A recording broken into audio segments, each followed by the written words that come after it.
Wow! Scientists have found a lost city beneath Egypt's pyramids.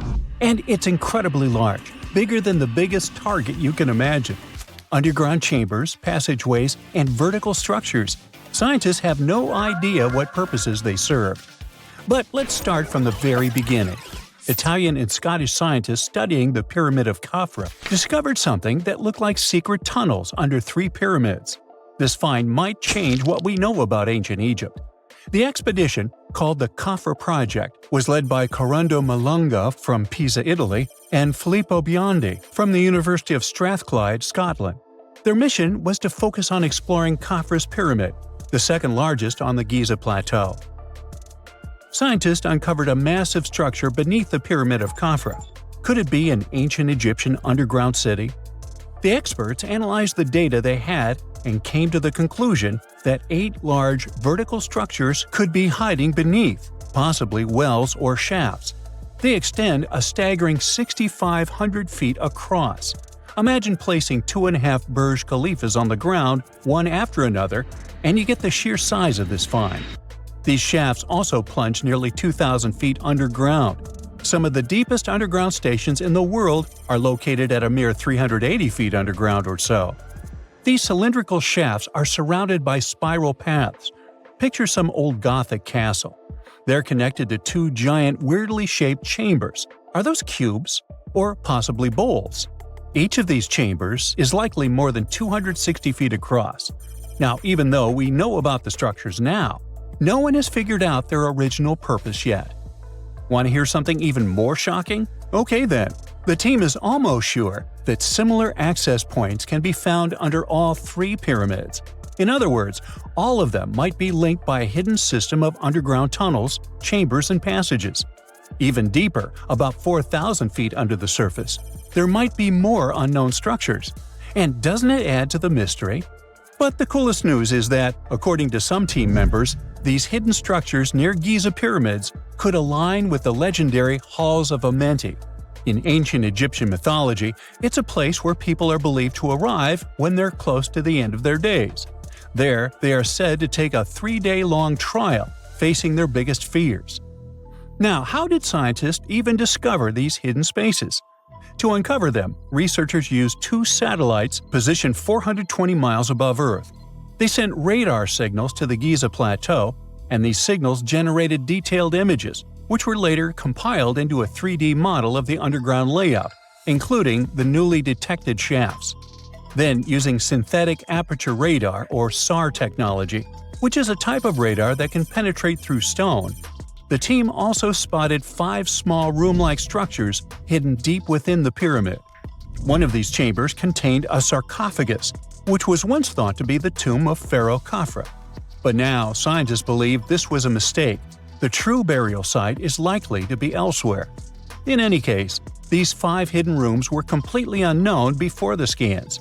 They seem to be arranged in the center of the pyramid and are linked to underground pathways leading somewhere below the structure. There's an opinion that these tunnels could lead to more hidden chambers and wells. Some of them might be around 4,500 years old. Wow! What if they help us solve ancient civilization mysteries? Preliminary data suggests that all this underground space can be much more than a few empty chambers. There might be many more hidden structures near the Giza pyramids. How come? Well, the thing is, the structure appears to include hollowed-out sections with spiral pathways leading even deeper underground. Refining the images hinting at this could reveal an extensive subterranean network. It might be a whole city hidden under the surface. Now, despite the excitement surrounding these findings, there are also a lot of people who don't believe in the existence of the underground city. They're skeptical about the archaeological discovery in Egypt due to the lack of peer-reviewed verification. That's why several archaeologists and radar experts have challenged the validity of the claims. They've explained that the technology used to make the discovery may not be advanced enough to produce such detailed underground imagery. According to them, the 5 smaller chambers found near the surface could be natural formations, since the area had had sacred significance long before the construction of the pyramids. Some experts have even dismissed the use of radar methods in this context altogether. They call these methods scientifically unproven and question their accuracy. The discovery has also reignited discussions about ancient Egyptian myths and the possibility of hidden texts lying somewhere beneath the Giza pyramids. The layout of the newly detected underground chambers shares similarities with mythological accounts of the Hall of Records, a rumored chamber that could preserve early Egyptian wisdom. If confirmed, these findings could significantly reshape the understanding of Egypt's sacred topography. Plus, this lost city beneath Egypt's pyramid could become physical evidence of previously unknown underground structures. That's why the Khafra project is super eager to begin excavating to confirm their findings. But getting approval from Egyptian authorities is a challenging process. The discoveries still need to undergo peer review before they are accepted by the academic community. By the way, this recent archaeological discovery in Egypt comes on the heels of another discovery involving a weird structure beneath the Royal Giza Cemetery, which researchers believe is unnatural in origin. Archaeologists use remote sensing techniques and uncovered a mysterious L-shaped structure underground in the Western Cemetery of Giza. This area is known to house burials of royal family members and high-ranking officials. Many of the tombs in the cemetery have above-ground mastabas, rectangular stone or mud brick structures with flat roofs. But there is an area in the center of the cemetery where there are no above-ground structures. To investigate this unexplored region, the team used electrical resistive tomography and ground-penetrating radar. ERT works by sending electrical currents into the ground and measuring the resistance to detect remains.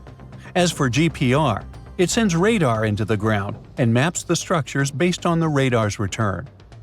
The team found an anomaly about 6.5 feet beneath the surface.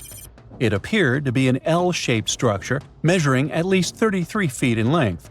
The readings suggested that the structure had been backfilled with sand after its construction. This made the team hypothesize that it could be a mix of sand and gravel, or possibly an air void. This anomaly was classified as a highly resistive structure, which meant it didn't occur naturally. Motoyuki Sato, the study's lead author and professor at Tohoku University in Japan, claims that the structure is not a natural formation due to its sharp shape. Another weird thing about ancient Egyptian pyramids is that historians have long believed that they were built primarily for royals and high-status individuals who had the wealth and power to create such massive structures. However, new research from the archaeological site of Tombos in modern-day Sudan challenges this assumption. The thing is, Tombos' pyramid may have served as burial sites for low-status workers as well as elites. The hard-working members of ancient communities may have found their last resting place in some of the most visible monuments, including the pyramids.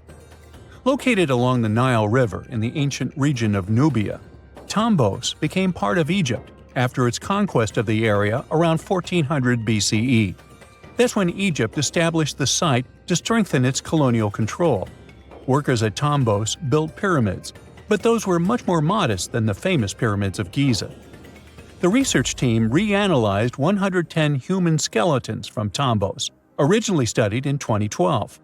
In particular, they examined the entheses, the areas where tendons and ligaments attach to bones. Such an analysis can give us insights into the amount of physical labor a person performed.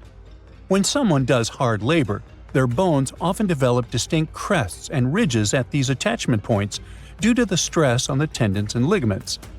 And while some skeletons showed little change in their entheses, suggesting they belonged to individuals from the upper classes, others showed more serious changes. It means they belong to lower-class workers. This finding can totally challenge our earlier understanding of pyramid burials, especially the idea that only elites were buried in the pyramids, because the pyramids themselves were designed for the elite. This recent research may prove that lower-class workers may have found their final resting place in these monumental structures too. The lost city of Atlantis may have actually been found. No, really. Two researchers were working in the waters off the coast of Cuba when they discovered the ruins of what looked like an ancient submerged city. That happened about 20 years ago, and yet no one really talks about it today. It's like the authorities just took the research, locked it away in some top-secret room, and decided no one else should know about it. But why? Well, I'm going to tell you. Back in 2001, Paulina Zalitsky, a marine engineer, and her husband, Paul Weinswig, were hired to explore the waters off Cuba's western coast. They had two main objectives: to search for old shipwrecks, possibly hiding treasures like gold and jewels, and to locate valuable oil and natural gas deposits deep underwater. They were using a sonar. Basically, this equipment is like a sound-based radar. It sends out sound waves underwater, and when those waves hit something, like a sunken ship, they bounce back. The system can figure out where and how far the object is just by listening to the echo. So, the couple was scanning the seafloor with this equipment more than 2,000 feet below the surface. And then, out of nowhere, they found something way more interesting than gold or oil. They found stones. Not just any stones. I'm talking huge, perfectly arranged stones. Kind of like a mini version of the pyramid at Chichen Itza. Or even better, like a bunch of tiny submerged Chichen Itzas. Yep, they saw that. Or at least, they think they did.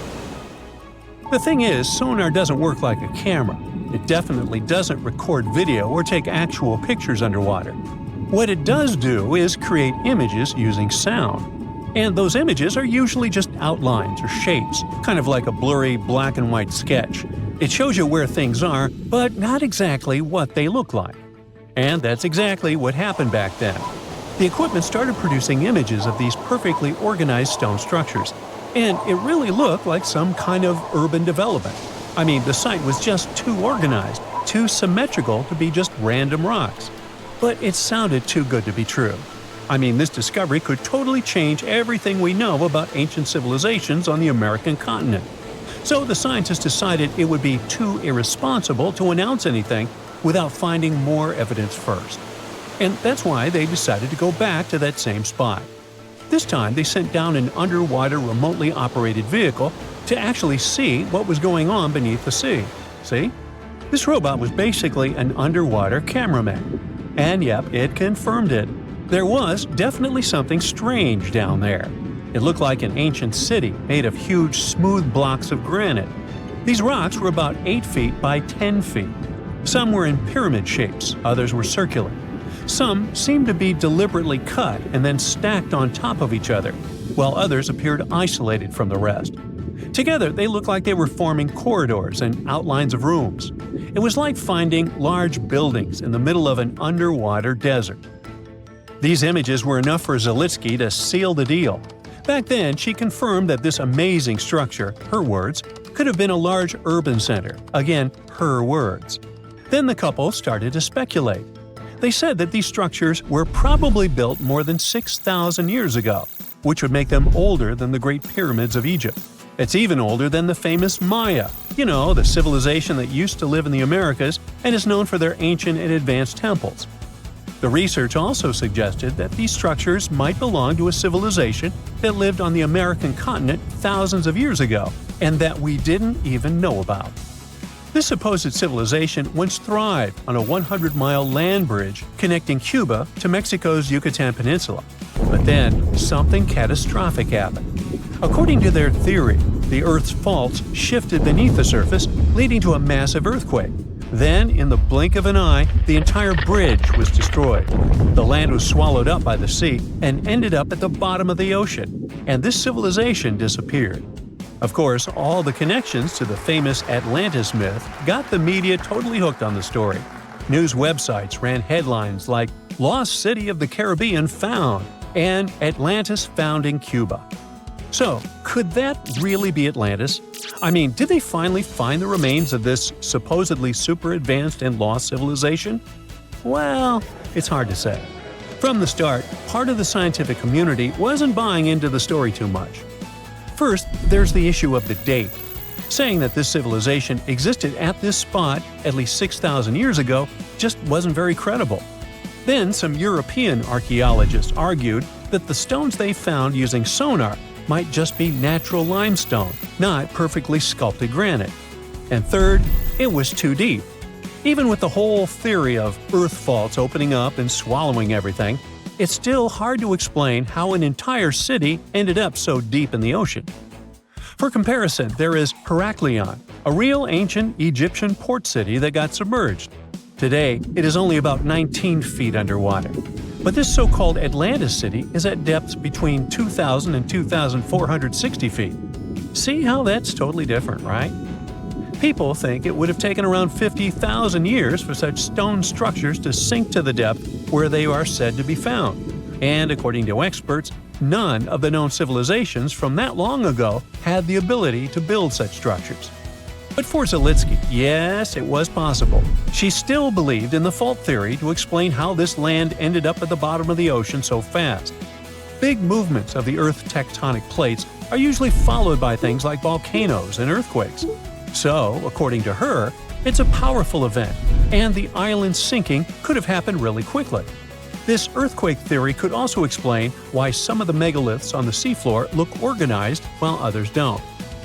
But to really prove any of this, they needed a specially designed robot to go down there again and take samples of the rocks and sediment. That way, they could figure out how old the rocks were and maybe even find signs of human life, like carvings, sculptures, or artifacts. The problem is, drilling into those structures isn't easy. They look like granite, and drilling granite that deep underwater is seriously tough. And more than anything, they needed money to do it, a lot of it. So maybe they just never got the funding. Because even with all that initial hype, no further explorations or studies were ever reported. And that lack of follow-up sparked a lot of speculation. Some people even wondered if the story got shut down on purpose, like maybe the authorities wanted to keep something top secret. As if this underwater city was built by some kind of higher extraterrestrial being, and they just don't want us to find out. But truth be told, the strongest argument for saying, yeah, that is definitely a lost city, is that nature supposedly couldn't have built something so symmetrical. Geologists did try to find natural explanations, or at least similar examples from other parts of the world, but they came up short. Still, just because we haven't found a clear natural explanation doesn't mean there isn't one. Nature can create some pretty wild and unexpected stuff, so honestly, that whole too perfect to be natural angle is kind of a weak argument. What most likely happened is that experts just weren't convinced it was actually a sunken city, and that's probably why no one followed up on their work. Over time, the buzz faded, the story disappeared, and the site slipped back into silence.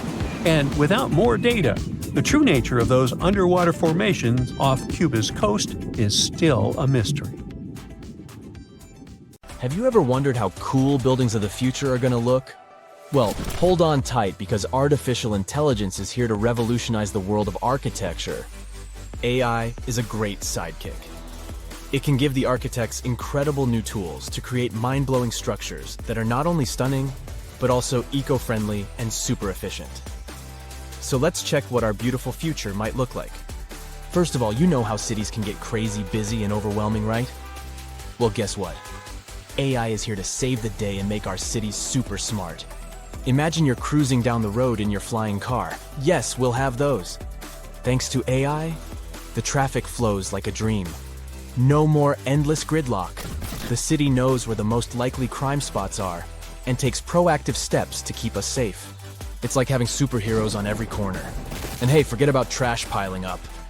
AI makes sure waste is managed efficiently, keeping our city clean and fresh. They can act as a city manager who can optimize everything from traffic to safety and even waste disposal. They can analyze tons of data from all sorts of places like sensors and social media. With all that information, they can help city planners make brilliant decisions that make our lives better.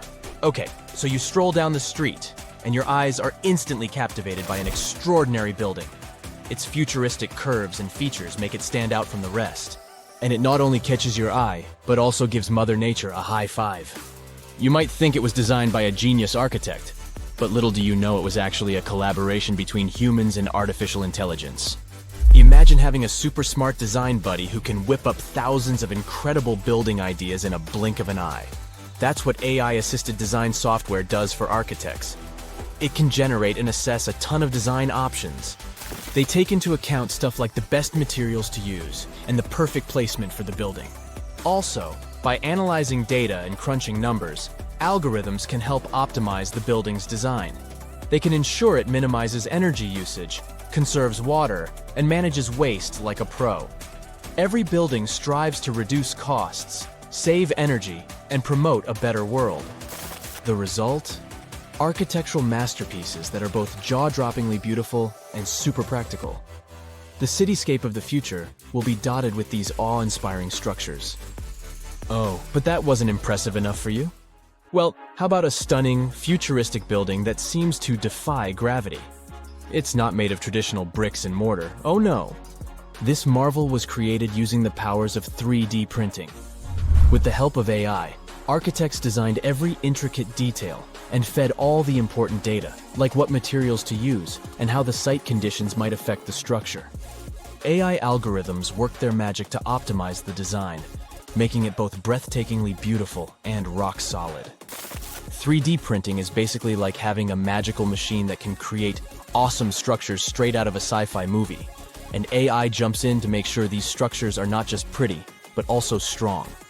In the city of the future, 3D printing will become the ultimate architect's tool. It will allow them to create structures that were once impossible to build. From mind-bending shapes to intricate details, the possibilities are endless. But AI isn't just making buildings look great, it also makes them efficient and cozy. Let's say you step into a futuristic office building, and voila! The lights automatically adjust to match your mood, and the temperature is set perfectly for you.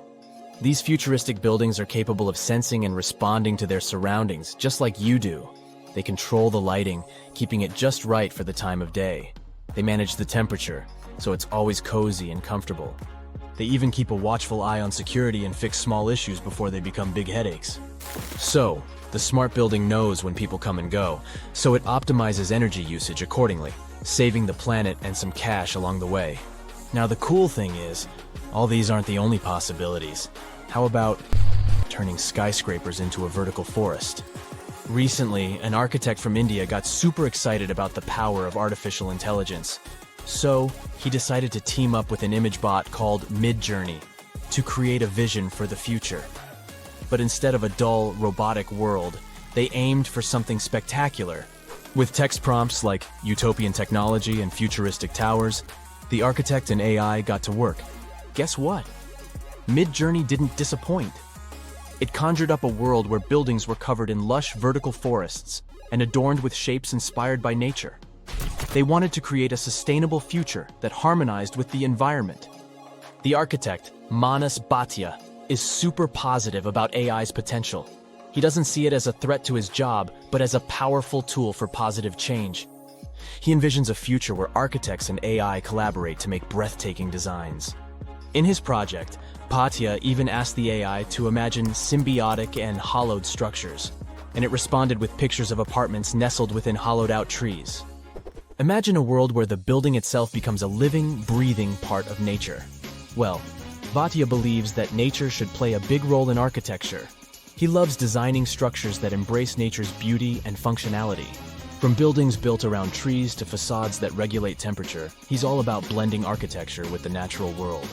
With architects like Bhatia and the superpowers of AI, the future of cities is going to be amazing. So get ready to step into a world where nature and technology coexist in perfect harmony. It's a dream we can't wait to see come true. Or if you're not a big fan of trees, how about this? Skyscrapers that aren't made of solid bricks, but instead, they're inflatable wonders. Zumo, an architectural practice in Barcelona, used the magic of AI to bring these wobbly structures to life. These inflatable superstructures rise above future cities like illuminated balloons in the sky. Here's the best part. These inflatable buildings have sustainability superpowers. You can pump them up to towering heights, flatten them for easy transportation, and rebuild them wherever they're needed. Plus, they're powered by renewable energy, reducing their impact on the environment. Pretty cool, right? Phew, the future is zooming toward us like a rocket. Artificial intelligence can become the secret sauce that makes architects' work extra special. But hey, with great power comes great responsibility. We need to use AI wisely and ethically. For now, we don't have to worry about machines replacing architects. artificial intelligence still needs a human hand, or else we might end up with buildings that look like mashed up bananas or ice cream cones, unless that's your thing. In addition, humans have one important advantage. They, well, are humans. We need to keep in mind that artificial intelligence doesn't have emotional intelligence. It's a brainy genius, but it can't fully understand the feelings and vibes we humans crave in our spaces. So, we must remember to infuse our designs with that human touch, those warm and fuzzy elements that make us go, "Ah, I feel right at home." And let's not forget that AI is still learning. It's basically just taking its first steps, and we need to be patient and give it time to grow. Rushing things too quickly could lead to wonky designs or buildings that look like a jumbled puzzle. This might look cool if you like avant-garde architecture, but for regular folk, no thanks. So, as the future unfolds at warp speed, let's embrace the wonders of AI in architecture. But let's also remember to balance its brilliance with our own human touch. Together, we can create a future where buildings are not just functional, but also filled with heart and soul. It's an adventure that's out of this world. Let's do a thought experiment together, shall we? Now, imagine you're climbing the Himalayas. However, you're lost. Where you are seems to be an isolated valley. You used all your food and water source and don't know which way to go. You're so out of energy that you don't even know if you'll be able to get back home. Suddenly, in the distance, you see a sage-looking man walking towards you. However, you can't help but to close your eyes as you are defeated by fatigue. You open your eyes to a totally new place. The sage is sitting right next to you. He says, "Hello, traveler, and welcome to the land of immortals." That sounds like the beginning of an Indiana Jones movie, right? But what if I told you that such a place actually is said to exist, according to some legends, beliefs, and ancient texts? Indian Tibetan texts mention a place called Gyangai, also known as Shambhala or Shangri-La, depending on different cultures. This legendary city is the home of immortal beings and is a land of spiritual enlightenment. Take one of its names, Shambhala, for example. It literally means the source of happiness in the Sanskrit language. So, accordingly, you would expect this celestial kingdom to be surrounded by all things of great beauty and wonder, with gardens and other mighty and majestic structures. The ancient beliefs and myths state that when you enter Gyangai, you will immediately be reminded of the structure of a lotus flower with 8 petals. The place is surrounded by mountains covered with snow. It has beautiful waterfalls, crowning into a pure and divine lake, and its water has extremely strong therapeutic powers. The whole place is illuminated by milky white light at all times, and this is neither due to the sun nor the moon. There are also phosphoric plants that can give desired light on voice commands. 100 types of other delightful flowers keep blooming all year round in its gardens, in addition to countless trees where delicious fruits grow. But one tree is known to be the most special one, and that is the tree of immortality, or the tree of life. Described as a shimmering crystal, it stands at the center of Gyangai and unites the skies, the earth, and the underworld. The fruits of it resemble an abstract form of Sri Yantra, a mystical diagram used in Hinduism, which consists of 9 interlocking triangles. However, nobody is allowed to take these fruits out of Gyangai itself. The only way to do it is if you get permission from the inhabitants of the city. This brings us to the question of who lives in this magical and mystical city. According to the legends, Gyangai is inhabited by a great number of advanced masters, or in other words, sages, who subtly guide the destiny of the world through meditation. They are eternal beings who are not affected by any human desires or sorrows. Their duty is to protect the spiritual teachings of the world and work for the good of humanity, as well as all conscious beings. It's also believed that during a time of great chaos in the world, the 25th ruler of this Gyangai will appear among them to lead the planet to a better future. These sages and eternal beings who live there are somehow also the protectors of Gyangai. So, if you were thinking of just casually walking into this place with a map in your hands, sorry to inform you, but that's not happening. First of all, no one really knows where exactly Gyangai is. Some people believe it's in a remote valley in the Himalayas. Some claim it's in a hidden cave. There are also people who think it's on a mountain range, and others suspect it's on a secluded plateau. So, the location of the city is a mystery and seems like it will stay that way, since it is also said that the immortal sages who live in Gyanganj camouflage the valley from humans by creating some kind of an energy field. So, Google Maps can't help you with it either.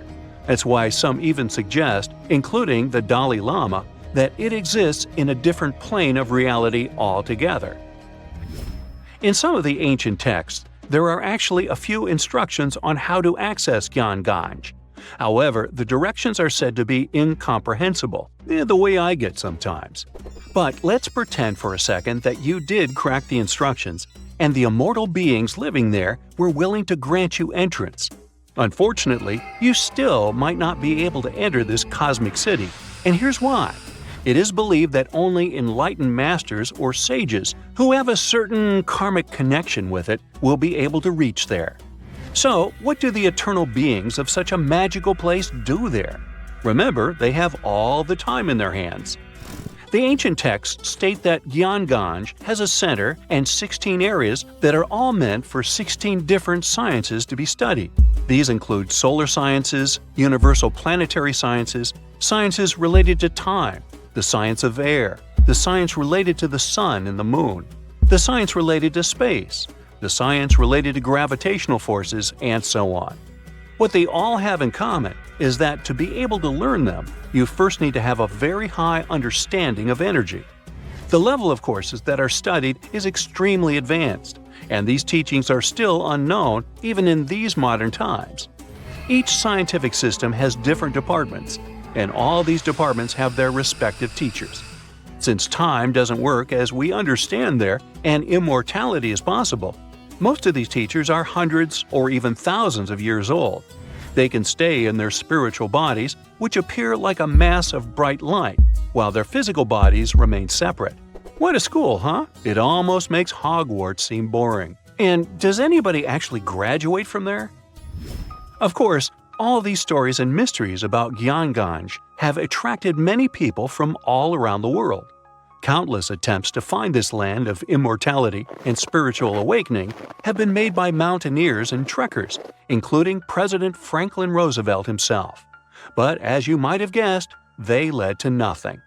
Still, there were a few people, like renowned spiritual leaders, sages, and adventure seekers, who claimed they had visited it. One of them was Sri Gopinath Kaviraj, a celebrated scholar, who was the first person in modern times to have allegedly found the place. After his supposed visit to Gyanganj, he wrote a book about it and made the place popular in modern culture. Upon reading his book, many other enthusiastic foreign scholars rushed into Tibet to learn more about it, as well as try to find it. Another person who claimed to have been there was a mountaineer who got lost in the Himalayas. According to his story, after getting lost, he was feeling hungry, so he accidentally consumed poisoned mushrooms. Feeling completely disoriented by them, he stumbled upon a mountain with a gap, which was covered by fog. Then he fell inside. After getting back up to his feet, he realized that he was surrounded by people dressed in strange clothes who tended to his wounds. After he was fully healed, they escorted him out of the city. Then there was the spiritual leader, Guru Sai Kaka, who revealed to the world about his not one, but many visits to Gyanganj. As per his narration, he claimed to go there, seeking spiritual and immortal teachings. He stated that a sage escorted him into the city every time he visited the place. In his stories, he also pointed out that the kingdom exists in a higher dimension. One other so-called visitor to Gyanganj was L.P. Farrell, an English officer, who claimed to have experienced the mystical place in 1942. Even if all these stories and descriptions about Gyanganj are able to give us a vivid picture, it can still be hard for many to keep an open mind about its existence. Yet again, it's not hard to admit that even the idea of such a place, where immortality is possible and truly moral beings are working to protect humanity, is comforting, mind-blowing, and fascinating. So, imagine you're 15 and you get bored of playing video games. Instead, to pass the time, you decide to give some attention to an old hobby of yours, tracking down lost Mayan cities. You've heard that some ancient civilizations are said to have built entire cities based on constellations, so you decide to check out whether that was true for the Mayans. You find a book containing all the constellations the Mayan civilization believed to exist. You open good old Google Maps and map every ancient Mayan city discovered to date. You start seeing that this information actually matches. And truly, the biggest ancient Mayan cities correspond to the brightest and biggest stars of the Mayan constellations. Okay, this is getting interesting. You manage to map out over 100 ancient cities when you suddenly notice something strange. There's an area in the Yucatan Peninsula in Mexico where archaeologists have unearthed 2 Mayan cities. But on the constellation map, there are 3 stars. Could this mean there is a long-lost city waiting to be discovered nearby? You might think this sounds too daydreaming, but the story is actually true. The previous account happened to a Canadian teenager named William Gaddery. The boy is known as a science genius and had even won an award for the constellation theory we presented just now. When he noticed that a 3rd city was missing from the 23rd constellation he was examining, he began to scour the internet for satellite pictures that could help him solve this mystery.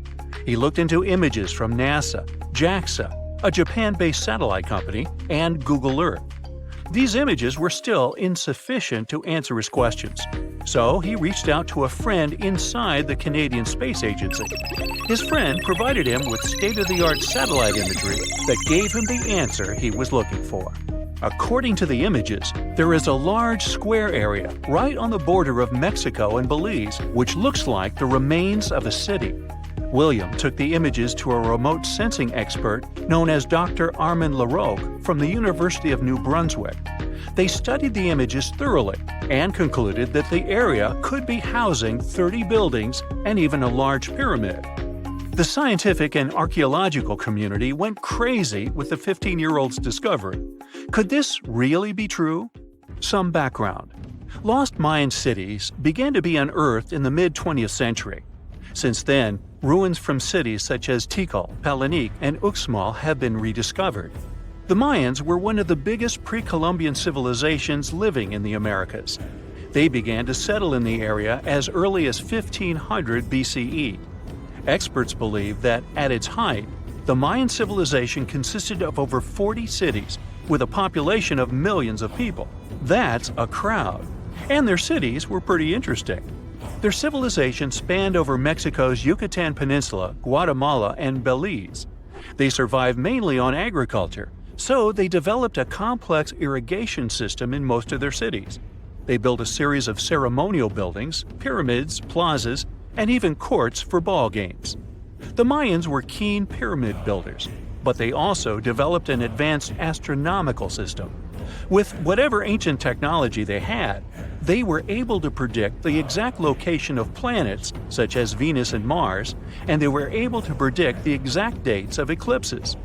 That's why the methodology William used to discover this long-lost Mayan city was unusual, but not completely surreal.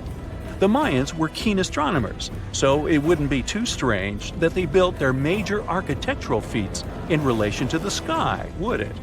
And they wouldn't be the first ones to be doing so. There is a famous fringe of Egyptology dedicated to studying how the Giza pyramids were built in perfect alignment with the Orion constellation, meaning that each pyramid was purposely built to align with one of the major stars of Orion's belt. According to William, he first had the idea to look at the Mayan constellations because he couldn't understand why the Mayans built their cities where they built them. Most major cities, such as Chichen Itza and Uxmal, aren't near any rivers or significant bodies of water. Instead, they're built on marginal lands and on top of mountains, which confused the 15-year-old. His next thought was that it might have something to do with astronomy. William named the new city he discovered Mouth of Fire, which is also my nickname, and he even won a merit award for his hard work. However, his theory was very much contested inside the archaeological community, and many Mayan experts worked to debunk William's findings. Some archaeologists say that constellation theories are too unscientific. Anthony Aveni, a renowned anthropologist and astronomer, referred to Williams' methodology as an act of creative imagination. He explained that there is no way to be sure what the Mayan constellations really were. It's all just hypothetical. Another debunking of Williams' findings came from Mayanist David Stewart, who said that the object identified on the satellite imagery is nothing but an old cornfield. His claim was supported by an expedition that took place near the area in 2021, when the archaeologists present reported there was nothing at all in this area. Still, a 15-year-old boy almost found a long-lost Mayan city, which is pretty exciting if you ask me. Similar techniques as those used by William are actually being used to unearth lost civilizations all over the world. According to space archaeologist Sarah Parquet, satellite imagery has been a key player in discovering ancient cities in Egypt and other places. Sarah herself spends most of her days scouring images for any sign of where there could have been cities long ago. What happens, she says, is that any time you have something buried, it's going to be covered either by vegetation, soil or sand, or some other modern construction on top of it. In order to assess whether there is something hidden under large canopies of vegetation or not, she uses infrared technology, for instance. A major recent discovery in Brazil was done in a similar way. Satellite imagery detected a network of trenches dating back to 200 to 1200 CE. These suggest settlements that could have supported around 60,000 people. But in this case, the satellite imagery did indeed correspond to what was on the ground. Researchers from the University of Florida found several mounds that were accompanied by ditches and geoglyphs. Archaeologists also found remnants of carefully designed walls, centered around plazas, much like the type of construction done by the ancient Mayans. Advances in satellite tech have also shed new light on long-discovered ancient Mayan cities, such as Tikal. Located in the heart of the Guatemalan jungle, Tikal is believed to have been the capital of the ancient Mayan Empire. At its height, it was comparable in importance to cities such as London or New York in today's world. It was composed of a series of complex monuments, many of them believed to have been the resting places of kings and chiefs. Tikal is already known to have been big, but recent discoveries show it could have been even 3 times larger than what scientists originally believed. The main discovery revolves around a fortification on the outskirts of the city, indicating how far the original city stretched. And new discoveries still take place. In 2017, researchers also unearthed new clues regarding the potential causes of the decline of the Mayan civilization. Using data from a site in Sewell, located 62 miles southwest of Tikal, scientists analyzed radiocarbon data from ceramics and archaeological excavations to extract new information about the sudden demise of this great civilization. The information shows that, instead of a sudden collapse, the Mayans most likely collapsed in waves of social instability and political crises. These events are believed to have deteriorated Mayan city centers and began causing the dispersion of the Mayan population. Well, it seems like it's a prime time to uncover ancient ruins. What do you say? Will you give it a try as well? The year is 2160. The place, the Pacific Ocean off the coast of Japan.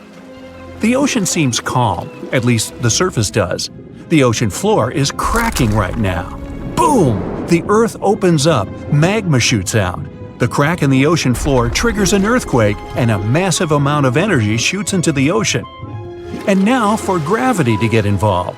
It pulls the water down and makes it move faster and faster. It's a tsunami. A wave as high as a skyscraper plows toward Tokyo at 500 miles per hour. That's millions of tons of water. It would be awesome to take a picture of it, but there's no time to admire the power of nature. The tsunami's about to hit Tokyo Bay. The tsunami smashes ashore and starts attacking the largest structure on the planet, the Tokyo Pyramid Metropolis. It's 6,600 feet tall. That's 5 times the height of the Empire State Building. Imagine if the entire population of Denver, Colorado lived and worked in one building. The Tokyo Pyramid Metropolis, TPM, can handle 750,000 people at a time. Incredibly, the structure withstands the impact, and most of the tsunami's energy seems to have just disappeared. This time, engineering stands up to nature. TPM was built by the Shimizu Corporation, which was founded in 1804. The pyramid is the most stable structure around. If you don't believe me, go to Egypt and see the Great Pyramid of Giza. It's lasted 4,500 years and it's still going strong. The TPM is built on water and consists of 204 individual pyramids. They look like bunches of grapes stacked on top of each other, 8 tiers in all. Only in this case, each grape is the size of a Vegas casino. The TPM's actually hollow. That's how it defends itself against typhoons and tsunamis. It doesn't meet the wind and waves head-on, but lets all that energy just pass right through it. Robots and autonomous control systems run this place. It runs on solar, wind, and wave energy. The pyramids are connected by passages, all in all about 85 miles worth. They connect everything and are maintained by AI that always finds you the fastest way to get from Pyramid A to Pyramid B. The TPA's obviously the city of the future, but human tech isn't quite ready for it just yet. Originally, engineers decided to install the pyramid on 36 columns, all dug into the ocean bed. If you build a pyramid that size out of steel and concrete, you'd be looking at 50 million tons of load press in on itself. The TPM would have collapsed under its own weight and imploded into the ocean. They needed something 1,000 times lighter than concrete and stronger than steel. So, what's this futuristic material? Look at this old guy. It's the first car on the planet with an internal combustion engine. It hit the road in 1885. And this is the first artificial satellite that humans launched into space. It only took an evolutionary blip to go from the first horseless carriage to our first flight into space. That TPM's not looking so ridiculous. Hey, we can do anything. The solution is carbon, and it's everywhere. It's the rod in your pencil and the diamond in your crown or ring or industrial drill. But we don't just need ordinary carbon, we need graphene. It's a type of carbon we can make nanotubes out of. They're thinner than a human hair, but 400 times stronger than steel. And most importantly, they're light. Nanotubes aren't affected by chemicals, oxygen, or water. Perfect for the TPM. That's just a fancy way of saying the thing's not going to rust.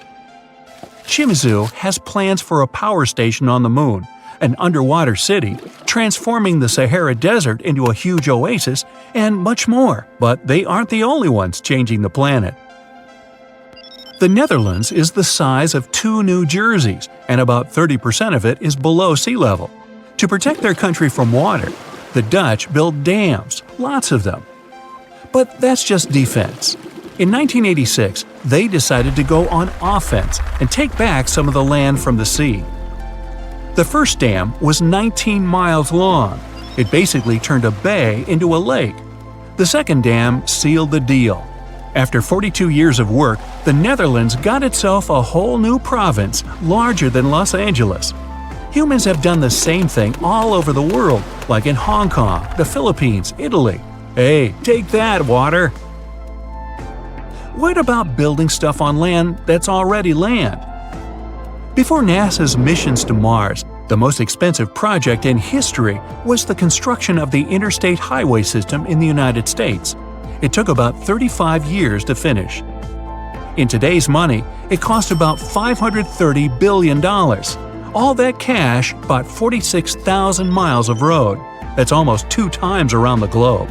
There are over 270 million vehicles in the US, more than Japan, Brazil, India, and Germany combined.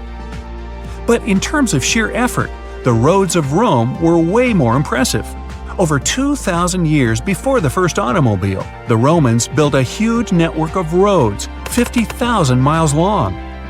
They connected Ireland with Egypt and Turkey with Spain. The roads were pretty safe, and travelers could stay in hotels, dine in cafes, or mail a letter at the nearest post office. Only about 30% of the Earth's surface is land. The world's oceans, rivers, and lakes are full of life, and it seemed like a ridiculous task to catalog everything living in there. But 2,700 scientists from 80 countries decided to team up to do it. The cost? $650 million. Those scientists spent 10 years searching for old and new species. It was one of the biggest science projects ever attempted. They even discovered about 6,000 new species of fish, squid, and algae. The Great Wall of China is huge. 13,000 miles of walls, natural barriers, and trenches. That's about 2 times the distance from Alaska to Australia.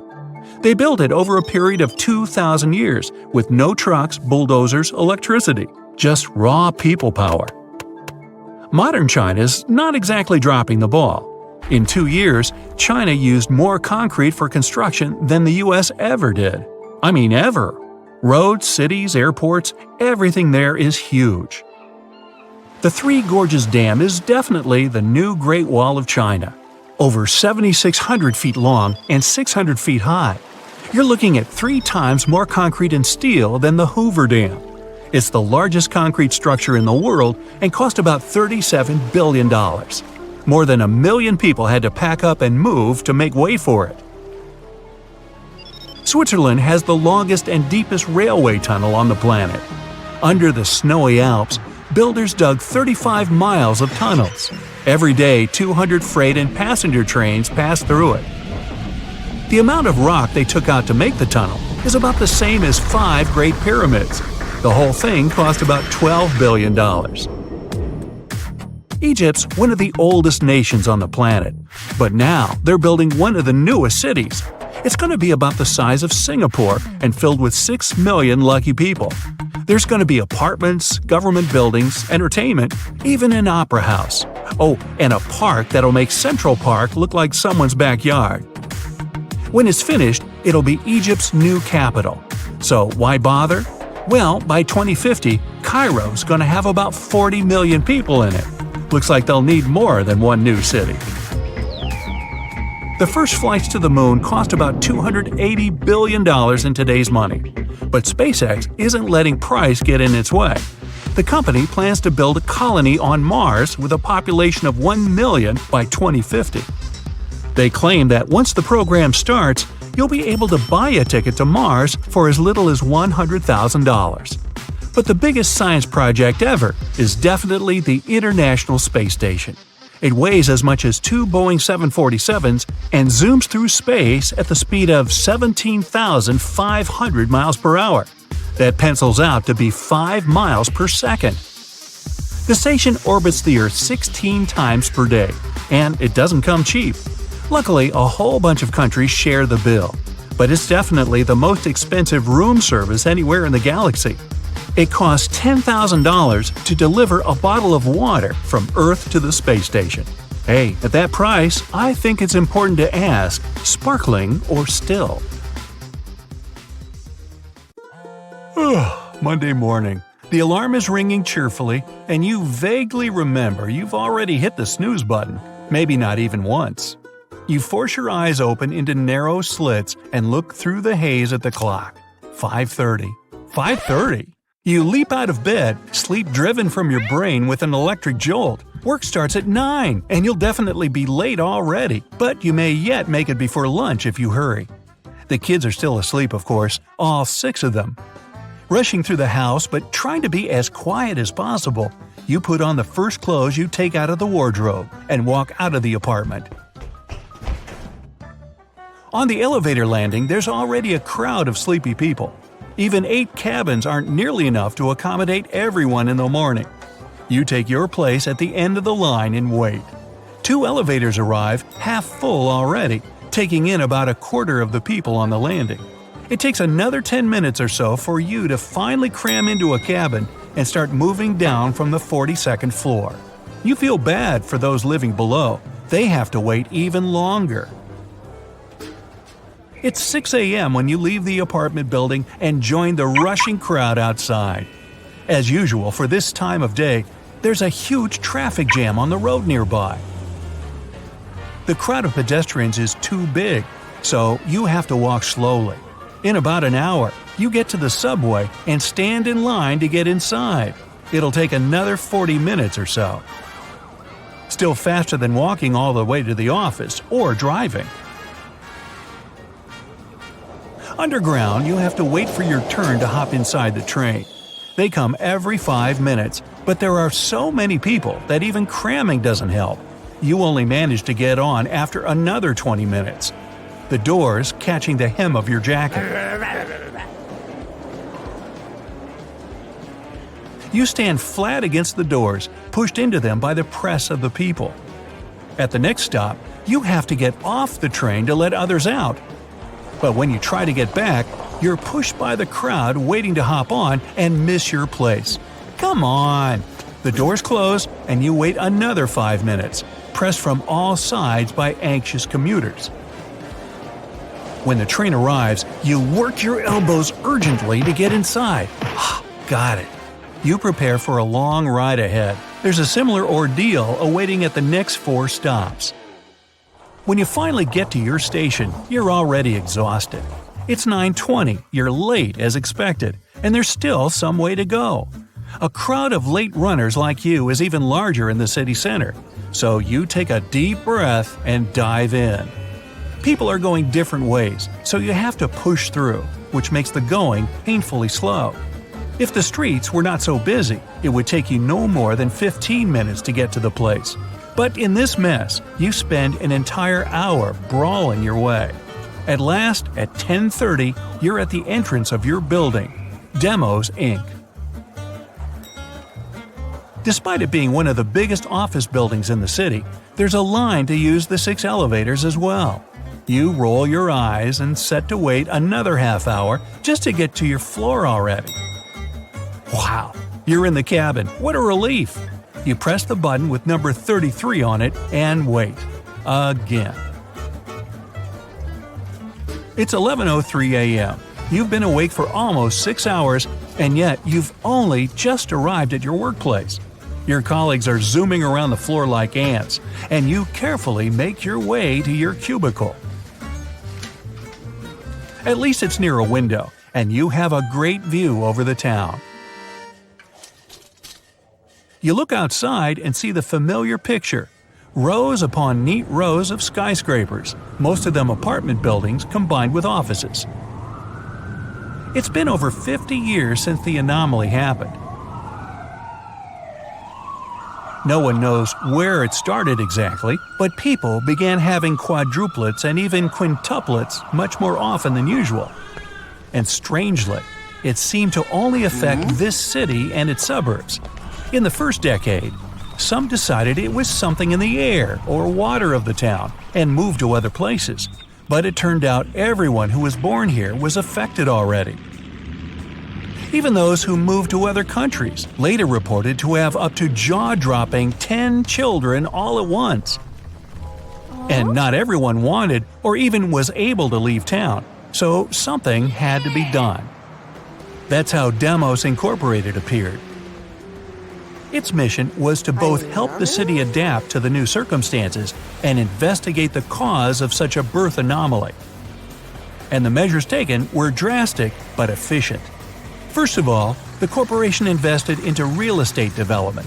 Bigger families needed more space to live comfortably, so new apartment blocks were built with more rooms and more spacious interiors overall. People were offered to sell their old apartments and houses in favor of newer places to live, and most of them gladly agreed. There was a downside too, though. Those who didn't want to move soon found themselves surrounded by huge construction sites. Eventually, they couldn't stand the noise and dust and agreed to sell their dwellings. The whole city started transforming. Old buildings got demolished to make way for new, taller, and bigger ones. Roads were broadened for transport to move more freely. New businesses were opened to give jobs and services to thousands of new citizens. But that wasn't enough. Population growth was more rapid than city development. Thousands left, but millions stayed. The initiative to restrict birth was met with a massive civil protest and discarded. As a result, even with hundreds of skyscrapers, the city is terribly overpopulated. Its area has grown massively since the anomaly began, and now it's the largest city in the world, not only by population, but by area too. Working conditions have deteriorated as well. More and more people look for jobs that can be carried out from home because of incredible traffic jams. Others have found work in their own or neighboring apartment buildings. Yet others still, like you, are not so lucky. They have to wake up early in the morning just to get to work on time. It's not uncommon to have an alarm set for 4 a.m. At this time, it's relatively crowdless in the streets. Naturally though, nursing and tutoring have been booming all this time. Since every parent now has at least 4 kids to raise, they accept any help they can get. Single people earn good money babysitting for their neighbors and tutoring their kids of school age. Schools, by the way, have been built at an astonishing pace, yet still there aren't nearly enough of them to accommodate all the children. Parents register years ahead of time for their offspring to get elementary education. Entertainment has been hit hard as well. Numerous new restaurants, cinemas, theme parks have been opened within and beyond the city limits. But ordering a table or buying a ticket is a game of incredible chance. With the city population grown tenfold, you must plan your weekend at least 2 weeks ahead. And even going to the countryside for a picnic is an adventure in itself. First, you have to leave the city. Then, find a spot where there won't be crowds of nature-goers like you. And after you're done, it's a trip back home. Normally, people prepare for at least a 2-day stay in the country, because it takes 3 hours just to leave the town and another 3 to get back. Lost in thoughts about all this, you don't notice your colleague approaching you and start when she touches your shoulder. She smiles and apologizes, and you notice a folder in her hand. She traces your gaze and puts the folder on your table, opening it. Inside, you see some documents, but don't understand what they're about. Your colleague points to several paragraphs, and you have to read them 3 times before realization dawns on you like a hammer. It's a set of reports from several cities across the country. There are lots of numbers you can barely understand, but all of the papers have one thing in common. They end with a request for Demos Inc. to open a branch in their respective towns. You count the reports. 17. 17 new cities have just experienced the same baby boom you've been trying to cope with for half a century. You're digging in Egypt's famous Saqqara necropolis, also known as the ultimate VIP graveyard for pharaohs, when suddenly you find a giant pink door hiding something no one knew existed. Behind this giant stone door, one that wasn't supposed to open, by the way, you find a lost tomb of Egyptian royalty. Alright, history lovers, it's time to buckle up because archaeologists just pulled off something straight out of an Indiana Jones movie. Let's travel all the way to Saqqara, one of Egypt's most mysterious and treasure-packed ancient sites. The star of the show? The prince you've probably never heard of, Prince Userefre, son of King Userkaf.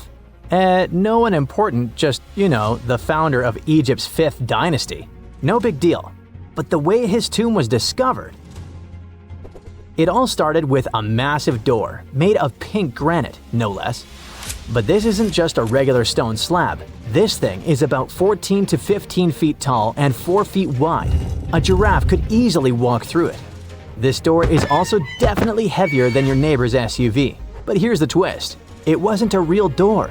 It was a false door, a symbolic gateway meant to allow the spirit of the deceased to pass between the world of the living and the afterlife. Normally, that's where the story ends. After all, false doors are common in tombs. But this one was extra special. You see, false doors were usually made out of limestone, which was pretty common and found everywhere in Egypt. To build one out of red or pink granite, people had to bring these rocks from a quarry located 400 miles away. And you can bet this wasn't a cheap trip. According to Egyptologists, this is the first time a false door of this size and material has ever been found in Egypt. making it a totally unique piece of architecture. Aside from being super expensive, this one had a surprise behind it too. When the team of researchers investigated further, they realized that this false door actually hid a real entrance. And what did it lead to? A hidden tomb packed with statues, relics, and secrets from over 4,000 years ago.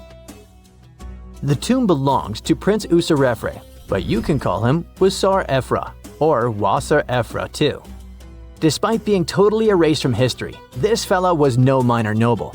The hieroglyphs on the pink granite door listed him as the hereditary prince, governor of Buto, En Nekeb, royal scribe, minister, judge, and priest of chance. Phew! He was like the ancient Egyptian version of Daenerys Targaryen.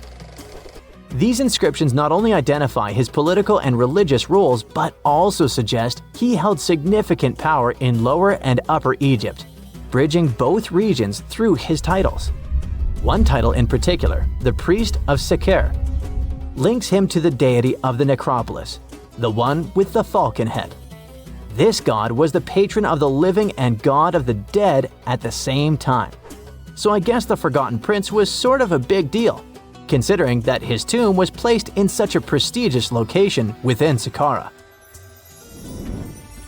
What's even more mysterious is that Prince Userefre doesn't appear in official king lists or royal family trees, which makes us wonder if he passed away before he could rule, or if his legacy was deliberately erased in one of ancient Egypt's classic political dramas. Some scholars now believe his erasure might be connected with shifting religious or political power struggles during the early 5th dynasty, especially as his father Usarkaf was reshaping Egypt's religious order. And speaking of his father, King Usarkaf was a total game changer. He wasn't just the founder of the 5th dynasty, he also kicked off a religious revolution by promoting the sun god Ra over older deities. That's right, Usarkaf built the very first sun temple at Abu Sir, setting off a dynasty-wide obsession with solar worship. After Usarkaf wrapped up his short but revolutionary reign, a whole lineup of pharaohs took the stage. Sahure, Neferirkare, Nusere-Ini, basically the boy band of the 5th dynasty. And these guys were all about two things: building pyramids and making money. They weren't just stacking stones, they were expanding Egypt's influence, opening up trade routes to far-off lands, and blinging out their temples like it was nobody's business. Back in the tomb, things got even cooler. There was a beautiful red granite offering table covered with inscriptions detailing ritual foods, like an eternal menu for the afterlife, because they believed the deceased could magically eat this food. Fun fact, it was the funerary priests and their families that actually ate the food. There were also pottery shards, amulets, and painted walls, but the real showstoppers were the statues. And this is exactly where things get weird, in a good way. The team found statues of King Djoser, the guy who built Egypt's first pyramid, his wife, and their 10 daughters, inside Prince Userefre's tomb. Hold up, Djoser lived a few centuries before Usarkaf, so what were his statues doing there? Turns out, scientists don't really know. These statues were built during the reign of King Djoser himself and probably belonged to that first ever built pyramid. Experts believe these statues were probably relocated during the 26th dynasty, thousands of years after Djoser, maybe to protect them from destruction, or maybe because they were still venerated. Basically, ancient Egyptians were hoarders, but classy ones.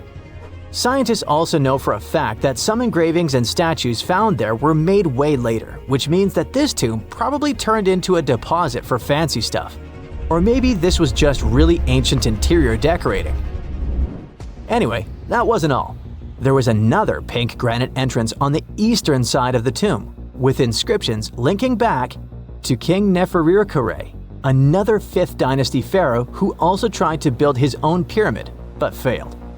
And near this second entrance, archaeologists found something never seen before in Saqqara: a set of 13 pink granite statues, all sitting in a row on a high-backed bench, like they were waiting at the DMV of the afterlife.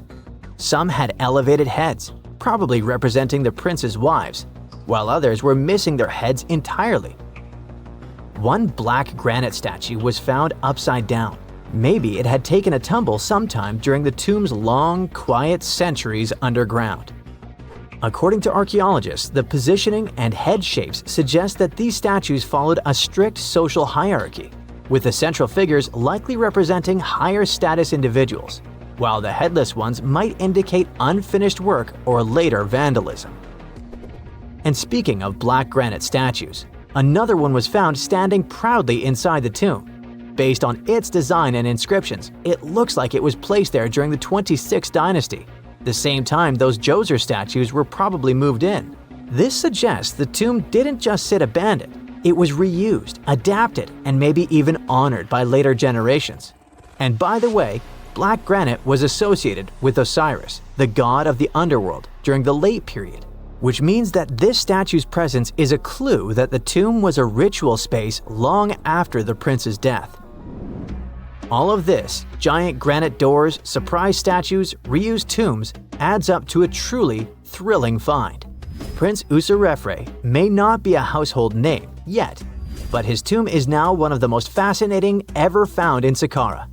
It tells a story not just of the Old Kingdom, but of how ancient Egyptians kept connecting to their past, even thousands of years later. So, what does it all mean? Why hide a tomb behind a fake door? Why pack it with statues from different eras? And who exactly was Prince Userefre? These are the kinds of mysteries that keep archaeologists digging and keep the rest of us fascinated. In the end, this discovery isn't just about one tomb, it's about how much is still waiting beneath the sands of Egypt. As more gets uncovered, we're reminded again and again that ancient history isn't gone. It's just sleeping behind massive pink granite doors.